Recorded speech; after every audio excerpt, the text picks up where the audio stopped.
Yana kotu hajan serakabati, kashti yana kotu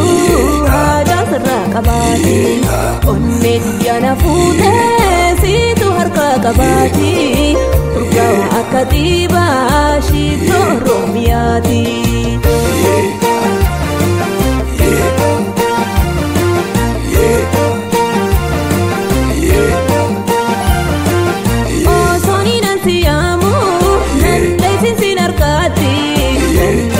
Narkati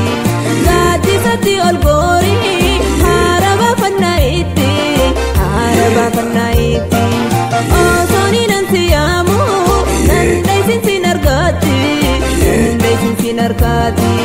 badai sapi galamso oh dabultum jalati